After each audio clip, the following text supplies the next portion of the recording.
భారతీయ ఛానల్కి స్వాగతం. జై శ్రీరామ్. హర హర మహాదేవ్. మనకి రెండు ఆప్షన్స్ ఉన్నాయండి. ఒక పార్టీ ఏమో సంపదని పెంచుదాం, మనం 5వ ప్లేస్ నుంచి 3వ ప్లేస్కి వరల్డ్లో వెళ్దాం అంటుంది. అంటే 11వ ప్లేస్ నుంచి 5వ ప్లేస్కి లాక్కొచ్చారు. ఇప్పుడు 5వ ప్లేస్ నుంచి 3వ ప్లేస్కి వెళ్ళడానికి రెడీగా ఉన్నారు.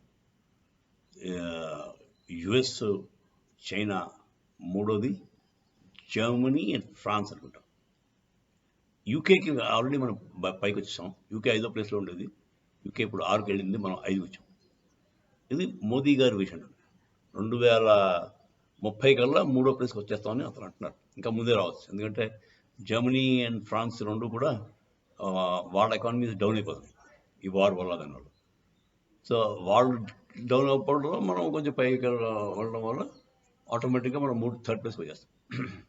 చైనా కూడా 2030 నాటికి కొలాప్స్ అయిపోద్దామో, అయిపోతే ఇంకా మనం 2వ ప్లేస్కి కూడా రావడం కాదు. అది ఒక పార్టీ చెప్తాం. ఇంకో పార్టీ ఏమంటుంది, ఉన్న ఇన్కమ్ అంతటిని డిస్ట్రిబ్యూట్ చేస్తాట, వెల్త్ అంట,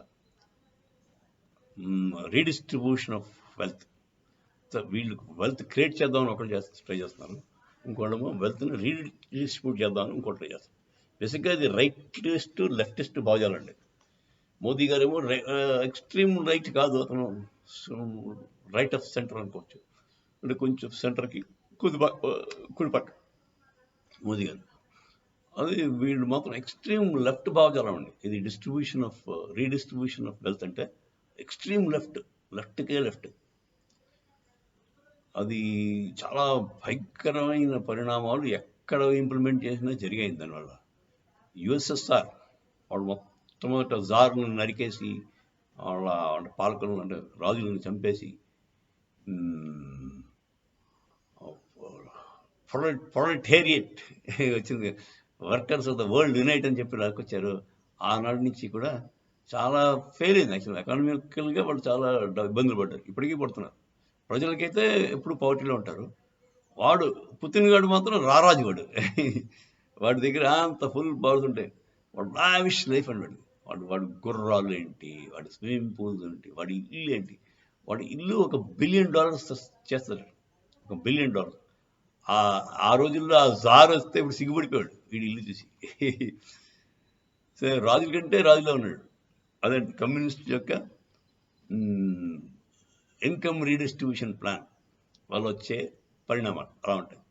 తర్వాత చైనా పట్టేశాడు 2049లో, ఇప్పుడు 40లో మావో జిడాంగ్ గడు వచ్చినప్పుడు వాడు ఇన్కమ్ రీడిస్ట్రిబ్యూషన్ చేశాడు. వాడు ఏం లేదండి, తలకాయ మీద అంటే హెడ్ మీద ఒక గుడ్డ వేస్తాడు, రష్యాలో అనమాట. గుడ్డ వేసి చేయి చూపించుకున్నాడు. చేయి మెత్తగా ఉందంటే వీడు వర్కర్ కాదు. తల చూస్తే పాపం జాలీగా గట్రా వేయచ్చు కదా, వాడు పాపం మంచి ఎళ్ళు ఉన్నట్టు అనుకోవచ్చు కదా. అలా కాకుండా తల మీద గుడ్డ కప్పేశారు. చేయి మెత్తగా ఉంటే తల నరికే. అది ఆ రోజుల్లో జరిగిన పని. సో అలా చేస్తాడా ఇప్పుడు? ఆదాని అంబానీలు అందరూ నరికేస్తాడా? నరికేసి వాళ్ళ డబ్బులన్నీ తీసుకెళ్ళి అందరికీ పనిచేస్తాడా?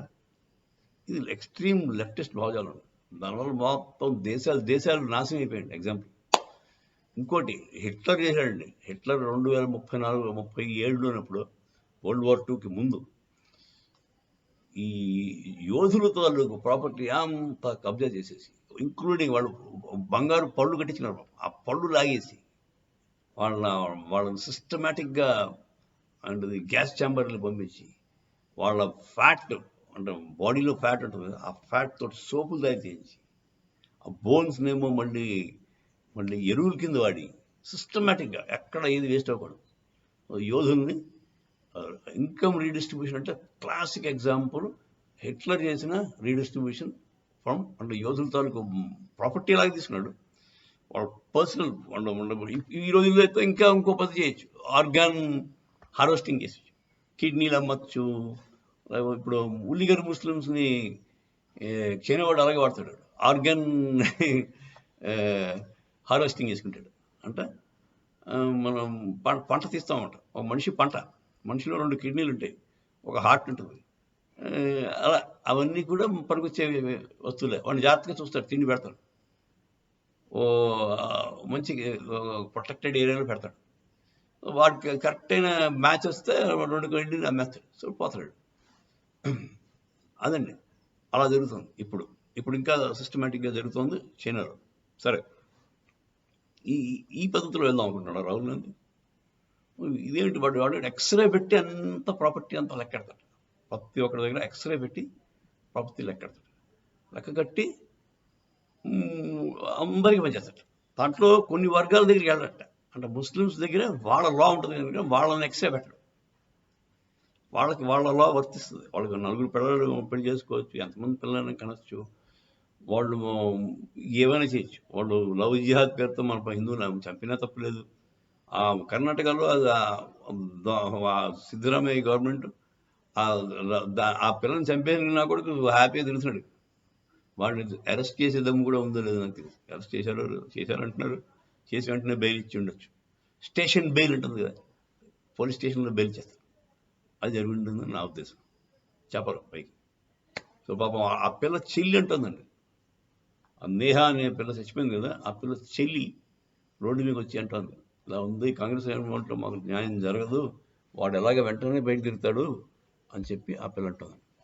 అది పరిస్థితి. సో గమనించండి, ఈ ఇన్కమ్ డిస్ట్రిబ్యూషన్ అనేది, రీడిస్ట్రిబ్యూషన్ ఆఫ్ ఇన్కమ్ అనేది రాహుల్ గాంధీ చాలా చాలా తెలివైన విషయం అనుకుంటున్నాడు.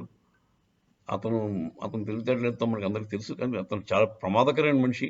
ఈజ్ నాట్ అన్ ఆర్డినరీ గై. ఇది పప్పు ఏం కాదు. అతను మన దేశాన్ని సమూలంగా తీసి పారేద్దాం అనే ఏకైక ఉద్దేశంతోనే వాడు కంకణం కట్టుకున్నారు. కాంగ్రెస్ వాళ్ళు ఈ మాట కానీ వస్తే ఒక్క ఏడాది ఇవ్వండి చాలు, కాంగ్రెస్ ఒక్క ఏడాది చాలండి, మొత్తం భారతదేశం ఒక 5-6 ముక్కల కింద చేసి ఎందుకు పనికిరాకుండా మళ్ళీ లెక్కండా చేస్తారండి. మళ్ళీ లెక్కండా చేస్తారు కాంగ్రెస్ వాళ్ళు. సో అర్జెంటుగా నన్ను అడిగితే కాంగ్రెస్ వాళ్ళని ఒక్క ఎంపీ సీట్ కూడా రాకుండా చేయండి. వాళ్ళు జాగ్రత్తగా ఇటలీ పారిపోయేలా చేయండి. జై శ్రీరామ్. హర హర మహాదేవ్.